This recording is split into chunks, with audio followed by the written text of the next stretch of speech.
welcome to the Invictus Podcast. My name is Ari, and I am joined by the other co-founder of Invictus, Jason, all the way from Houston. How you doing, buddy? What's up, guys? So we decided to start the podcast because we wanted to actually share kind of the ideas behind Invictus, the Bjjmakeitmandatory movement. We want to give tips on Jiu Jitsu, tips on law enforcement, and also maybe I'm going to pull something that Jason does on his podcast, the Bromos podcast. You have something called the Dear White Belt segment, correct? We do have a Dear White Belt segment, yes. So and credit that to Ronnie. That was his idea. So do you think Ronnie would be okay if we had a Dear Rookie segment on the Invictus podcast? I think it's a beautiful idea. Okay. I love it. I'm going to speak for Ronnie and say yes. And if not, I don't. He's just too bad. Too bad. I'll take it out on him on the mat. Awesome. So let's just kind of get into it. Let's start. Actually, you just got back from a seminar you did in Midland, Texas. Yeah, we did. How was it? It's fantastic. So Brad Barnes runs Midland BJJ. He's a former police officer up there in Midland with, I think, a Midland PD. Mm-hmm. But I think he got out around 2013 and opened his own academy. He's been doing martial arts in Texas for over 20 years. You know, he's one of the original MMA guys that was coming through with all the underground fighting and all that stuff that was going on. So he's got some cool stories about that. But really good jiu-jitsu, been training a long time. Runs a great academy. He's got great students, really open-minded guys there to learn, a lot of police officers. So yeah, he's been a big supporter. He's been a big fan of Invictus and big supporter, obviously, because he used to be a police officer, and it's important to him that, you know, he sees what you and I see and what a lot of cops who train see. Right. There's a huge lack of training among current officers, and that's why, kind of like we've all talked about before, that's why you see some of these videos that are just, you know, make you want to cringeworthy. Mm-hmm. Because of actions of officers. That is basically because they don't have any training, and so they have nothing to fall back on. So he's been a huge supporter of that, and he's trying to push that through his academy. So I think it was back in October.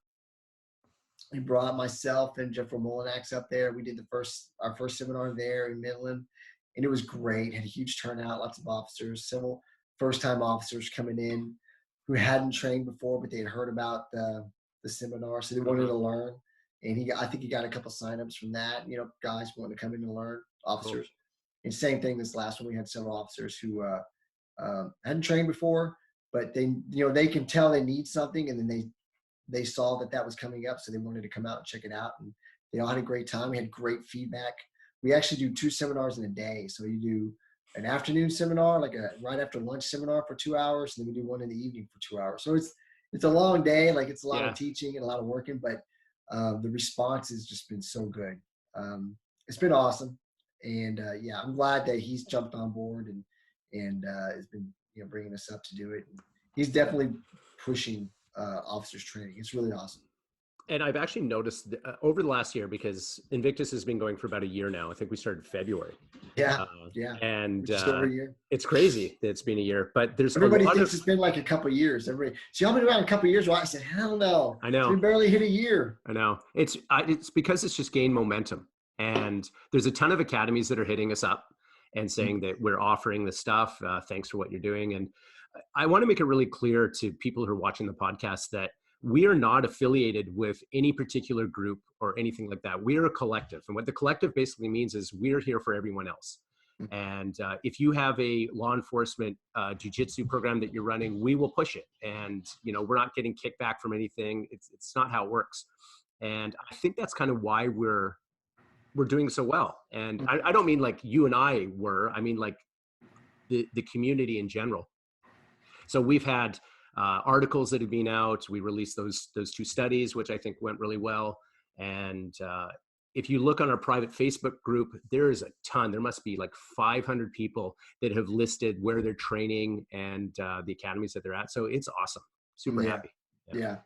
It's been really cool. It's been it's been a strange experience in some ways to go from just talking about jiu-jitsu with some people, some cops who train, to this, and to see how wide reaching it is. And we're not just talking about stateside, right? Canada, UK, there's people from all over that's starting their own police jiu-jitsu groups. Like there's a couple in the UK that started their own. I think let's say the Netherlands. I mean, I've seen like they fringe you up and you're like, oh crap, and it's really cool. Like on Instagram, you can follow hashtags, right? Like, and so I follow the Bjjmakeitmandatory hashtag. I don't know if you do it. Yeah. Dude, it is like constant. Everybody from all over the place is using that hashtag. And it's been really cool. I tell you, the last time I was at I had our training regulatory agency for Texas. We had a meeting a couple of weeks back, and Gretchen Gatsby, who her husband's a DPS officer in Austin, and she's one of the top people in TCOL. That's what we call it. I see her now at all these things, and so there's something we need to talk about because she wants us to do a booth at their next TCOL seminar, which will be next year in October this coming year in Corpus Christi. Right. So anyway, we'll talk about that later. But she come up, and I was with my boss, or one of my bosses, and she walked over to talk to me, and so we were talking about jiu-jitsu, and she's been training no-gi with her husband, and she's loving it and all this stuff. So I introduced my boss to her, and he's like, oh, wow. And so it was funny. She brought up the booth thing. Well, I want him to do a booth at the thing, at the next seminar. I was like, well, when I go, I have to go to the classes. And my captain's like, no, don't worry about that. Just, if she wants you to do a booth, y'all do a booth. We'll take care of everything, and go to the classes you can go to. That's all that matters. And I was like, okay. So it's just neat to see like the outreach that's happening, and the connections we're making, and the support we're getting, even from the state agencies. It's really cool. It's really cool that it's really taken off the way it has. Yeah, because we had support obviously in Texas at TCOL, and then we had posts when we went to Nevada as well, when we did Vegas at Extreme Couture, which was awesome. And that was the 2 seminars we did last year, the bigger ones. And obviously you did Midlands. And then this year we have Burien, Washington coming up April 18th. It's coming up quick. And so we have tickets still available for that. That's going to be on our website, which is invictusleo.com. And it's going to be 4 of us teaching, James Foster. It's going to be Kyle, myself, and Josh. 3 of us are cops. Obviously, James Foster is a big proponent to helping police officers. He's a multi-time world champion. James is an awesome guy. And from what I've heard from Josh and Kyle, I haven't met them yet, but they're awesome too. And you're going to be there as well. So I know Josh because I'm from training at Foster's. Yeah. So I've known him since he was a brown belt. And he's a tough dude, really good. He teaches over there at Foster's. He's going to have a lot of cool stuff to show. So it's going to be really neat. Yeah. So it'll be pretty good. And we're going to be in actually the neighborhood of Craig. He's up there. How do I say his last name? Do you know? Humaini? I'm probably totally butchering it right now. So, but he's up there. So, and I think he's actually associated to Kindred Gym, which is Kyle's gym. So, hopefully we see him. That'd be awesome. Yeah, that would be really neat. So, yeah, I'm really excited about that. Plus, I love Seattle and the Pacific Northwest. I still got family up there. My sister still lives up there. So, yeah. And then anytime I get to go train with James, it's really cool. Anybody who doesn't know who James is, look him up. And I'll promise you, he's a big guy. I think it's fair to say he's a lot. Fair to say. Individual. Yeah. 6'7", 270, 280 on a good day. I think he's over 3 now. Oh, is he over 3 right now? I think so. God. Yeah. But the craziest thing about him is he moves like a cat. I know, man. He can teach at that size. I've never seen anybody at that size be able to teach every single technique for a large person or for a small person. He can teach it all and teach it in such great detail. And it's so clear. I always learn so much from him anytime I'm up there. So I'm excited just to be able to train and learn from him again. I've heard great, and I know Josh, he's good. And the other guys I've heard nothing but great things about. So I'm super excited about just being able to learn at this seminar, And we have an open mat that's happening at James Foster's gym the night before. It's kind of a meet and greet. We do it at all the seminars. It's super fun. We end up rolling and just exchanging ideas and having a good time. So that's going to be from 6 to 8.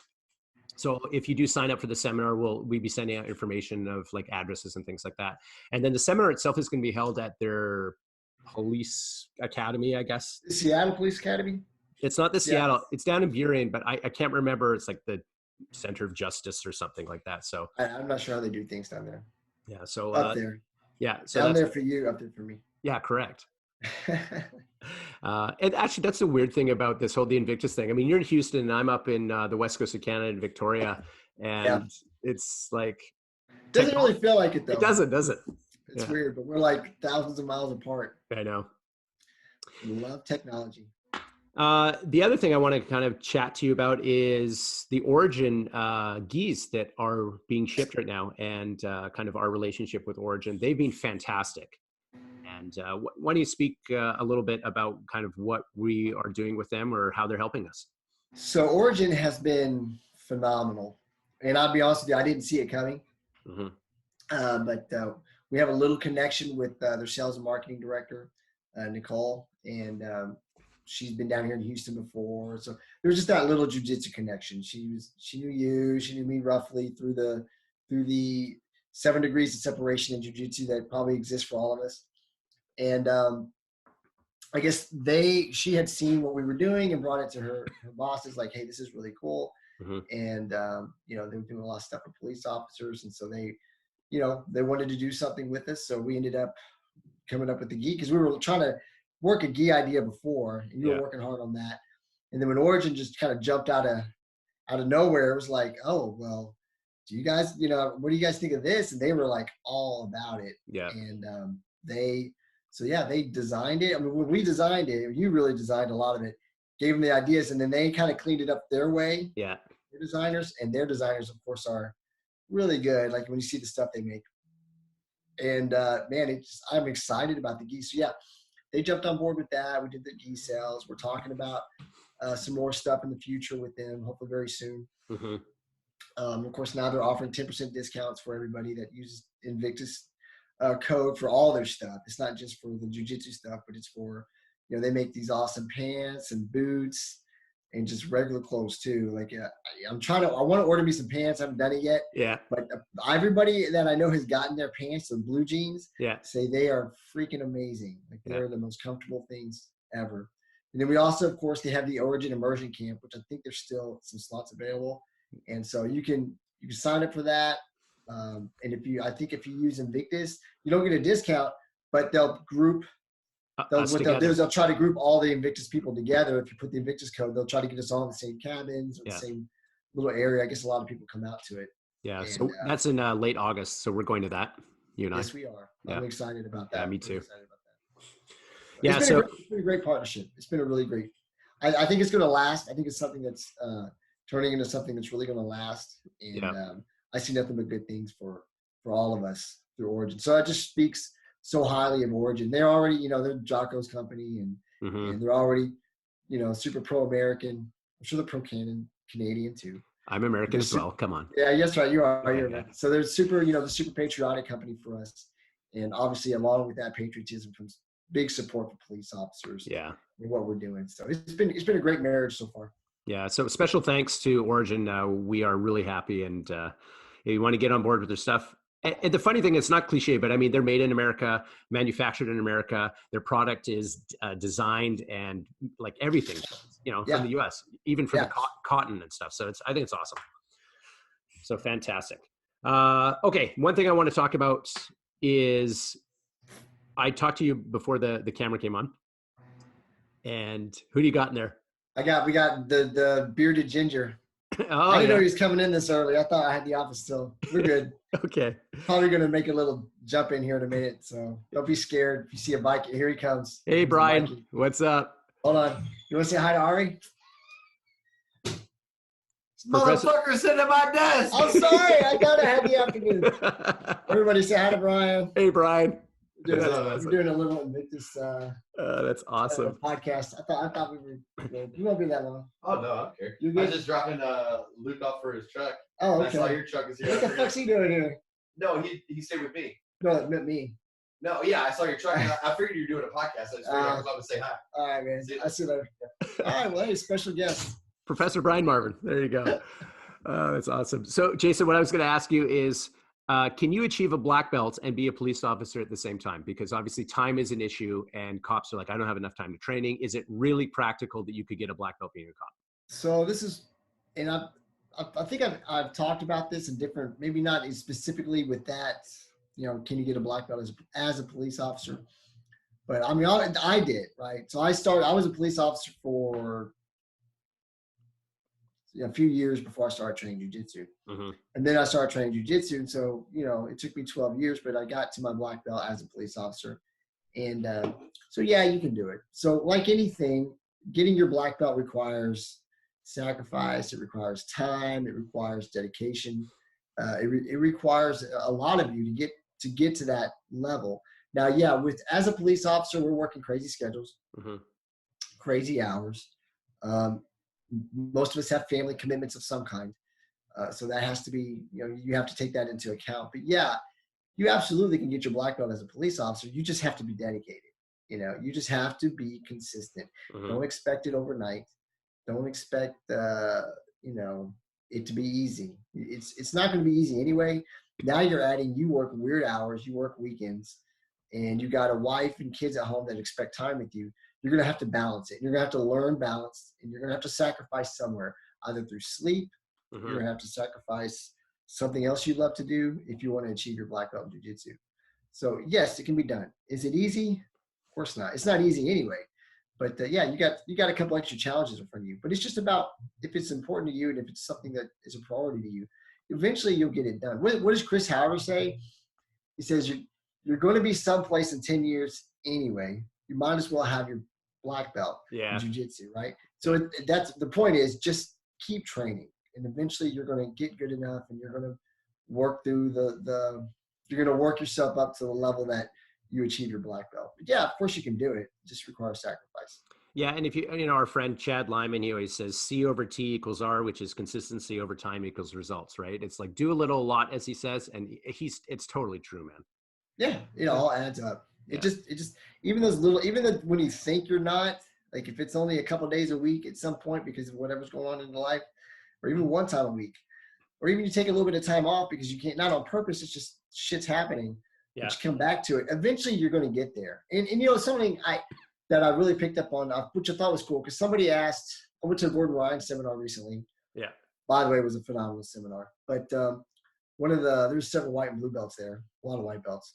And one of them asked, how did you get so good so fast? I see you and Nicky Ryan and Gary Tony, they're all getting their black belts in 5 years, blah, blah, blah. Mm-hmm. And you and I know it's a shit ton of mat time and really good instruction is what that is. That's a lot. It's just spending all day training and learning. But his answer, what I thought was beautiful, he says, you should not be concerned with getting your black belt. You should be concerned with getting good at jiu-jitsu. Mm-hmm. And I thought that was perfect because if you get good at jiu-jitsu, the black belt comes. Right. But the black belt, it's just something to put around your waist. Yeah.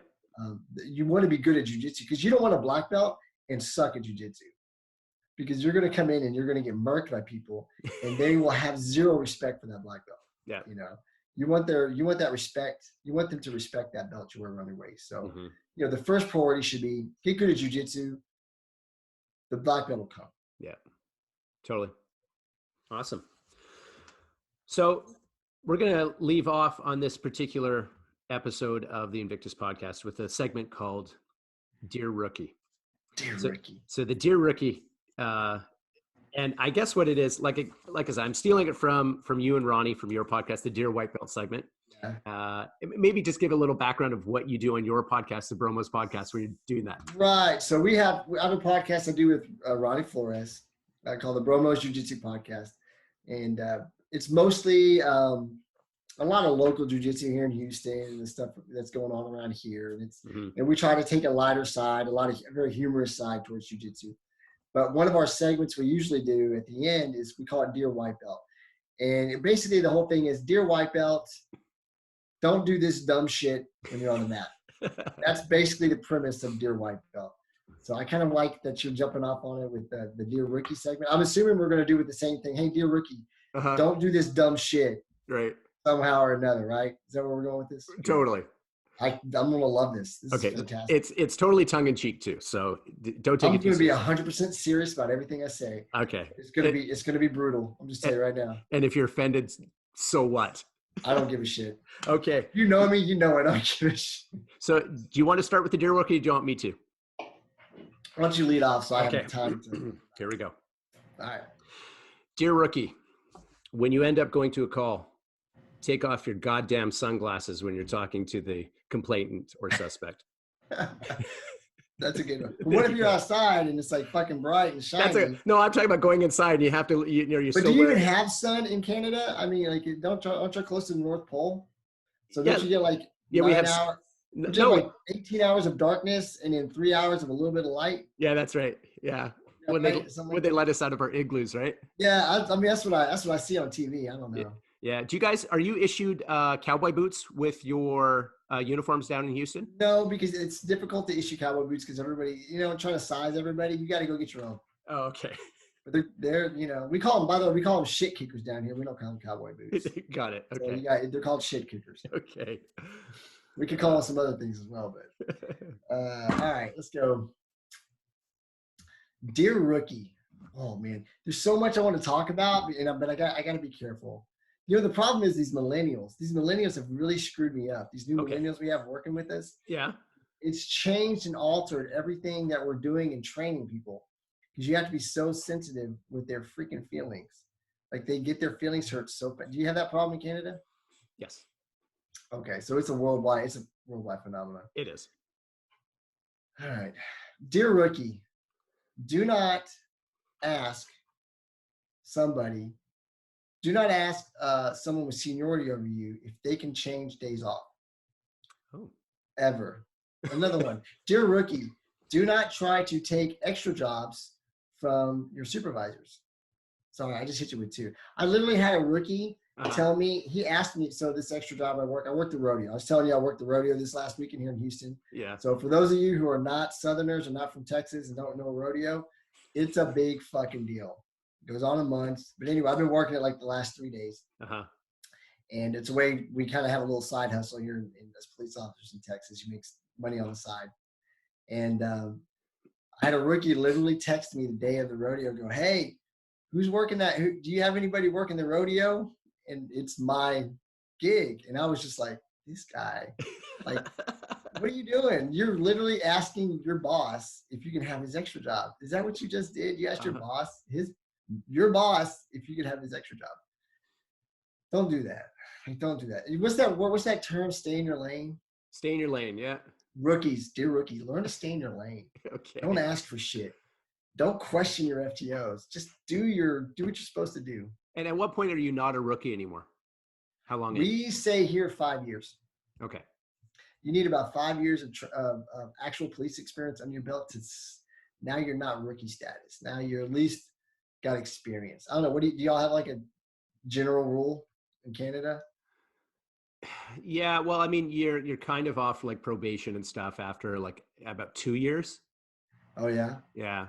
We go about, man. So our training programs are typically about, like your field training programs are typically for us like 4-ish to 5 months. Yep. But then you're off that, but then you're on probation for your first year. Right. And then after your first year, then you're off probation. So now you're safe. Yeah. And, but we still wait. Say, hey, 4 more years until you don't get called a rookie anymore. And then or if you're really lucky and you really endeared yourself to everybody, we call you special project. Okay. Like if we have to look after you a lot, it's special project. Got it. Special project, come here. But see, the thing is, I can't say this to millennials anymore because they get their feelings hurt. And well, I have a news flash for you, Jason. You just told a whole bunch of them right now because it's a podcast. I don't care. Oh, this is a podcast. I don't care. You know what I mean? Like, what are you gonna say? Podcast. He called a bunch of people special project. Okay. If I say it at the PD, then okay, then maybe I have to go to captain and say, look, he is a special project. And captain will be like, I know he's a special project. You just can't tell him he's a special project. Yes. It's literally like the movies with me. The captain yells at me for stupid stuff. It's just like I get called in and here it comes. Yeah. What do you think you're doing? It's like that scene in Beverly Hills Cop when he's like Axel Foley's captain is just yelling at him. I swear to God, yeah. That's my captain, but he's a white guy and he weighs about 300 pounds. Awesome. Okay. But everything else is the same. So good. Damn it, Reps. Yeah. How are you thinking? Chief already chewed half my ass off. Yeah. Ain't got nothing left. And then I'm like, well, Chief, Captain, you still got some ass left. Can you tell I've watched Beverly Hills Cop a couple times? Yeah, a few times. It's amazing. So good. Well, Jason, I really appreciate you joining me, and we're going to actually do this on an irregular basis, and we'll be uploading it so people can. Well, let's do a couple shout outs. Let's talk about we still got the Virginia seminar coming up. That's coming up right on the heels of the Burien Washington seminar pretty fast. Yeah, that'll be 2 months after June 18th or 16th, I believe. Yeah, I have to look at the dates, but it's within a couple months. It's definitely gonna get on us quick after the Seattle one. And that's going to be held at the DeFirma Center in Chesapeake. And Ricardo Tubbs, the black belt there, he's a huge supporter of police officers. So that's going to be a great one because the hub around there, Virginia, Washington, all that stuff, that should be a good turnout. Yeah, well, we already had quite a few signups. We got signups pretty early on that one too. Mm-hmm. So I'm excited about it. The DeFirma Center, I've seen just from social media, the pictures, it looks huge. It's awesome. Yeah, it looks amazing. Mm-hmm. And of course, Virginia Beach it's Virginia Beach, right? It's right there. Is that correct? I've been to Virginia Beach before. It's beautiful out there. Yeah. And the summertime should be really nice. So it'll be a great spot if you're traveling to go to for some jiu-jitsu and a little weekend vacation. Mm-hmm. So I'm pretty excited about it. It's gonna be really cool. It's gonna be really neat. And actually, go ahead. I was gonna say we got some cool instructors. We got Jay Wadsworth, who's awesome. Ruben? My brain's Ruben Alvarez, who's freaking. If you don't know who Ruben Alvarez is and you train jiu-jitsu, look him up. Yeah, this guy is a freaking savage on the mat. Like he's one of Tom DeBlas's black belts. He was ripping people up long before he was a police officer. Yeah, and he's a beast and a really nice guy. Yeah, which like most guys are. So he was the one. I don't know if guys remember that real famous video down in Florida because he's down in Florida. Right, that was him. Where he chased down a suspect, double legged him, and then used a fantastic mount control with underhooks to control him until other officers showed up. It was a beautiful video. It went viral. So good. That was him. That just awesome stuff. So, and he's a great guy. I'm excited about him. And then we have Rob Magow's there. Yeah, Rob McGow, who does awesome stuff. He's got a lot of cool stuff online. Yeah, he's a Pedro Sauer black belt, so big deal. Really awesome. And you're going to be teaching. I'll happen to be there too. Yeah. So I'll show some retarded basic stuff. I don't know. I'll put my origin spats on and we'll do something fun. But cool. I'm excited about the other three guys. Yeah. Training with you. Yeah, it's always a fun time. So we really strongly suggest if you have an opportunity, come to one of the training camps that we're doing because they are great. And the money that we generate is donated to families of fallen officers. Survivors Fund. Survivors Fund. So 100 Club Survivors Fund. So it's a great cause. And for those of you who've been contacting Jason and I about, hey, I want you to do a seminar at our city and stuff like that, we're backlogged a little bit. We're trying to figure out we're trying to move around the country, so go south, west, and that type of thing. So we'll get to it. We're trying. Yeah. Yeah. And by the way, thank you to everybody who contact. I know you get a lot of contacts and I get some too, where people just real supportive, thankful for the stuff that we're putting out, thankful that we're pushing the message. All of us are pushing the message and it's really cool. The support's awesome. And we're working on the seminars. They're a little bit of work, a little bit of effort. Yeah. And, you want to make sure it's a good event for everybody who pays to go. And so they're coming. They're going to be, I think we got another one we're talking about after that one, after the Virginia one. We'll see if we can make that one pan out. And if not, we'll set up a different one. So cool. It's everything. I think everything's going great. I hope everybody's enjoying them as much as we are enjoying just the interaction, just like with the Facebook page, the interaction's awesome. I don't interact a lot because I'm constantly doing stuff. So I'll pop on, look, and I'll see some of the stuff. And it's really cool to see everybody interacting and discussing defensive tactics and police officers and jiu-jitsu and combining everything and sharing videos and sharing knowledge. It's really cool. I think it's developed into a nice little community for everybody. And I agree. Cool. It's really neat to see. So hopefully the next podcast we have will just be more topics about what we're doing and sharing, stuff that we learn and kind of expanding the BJJ Make It Mandatory movement to the rest of the nation. Yeah. Yeah. Okay. Thanks, brother. Really appreciate it. All right, man. That was fun. Okay. We'll talk to you soon. See you soon. All right.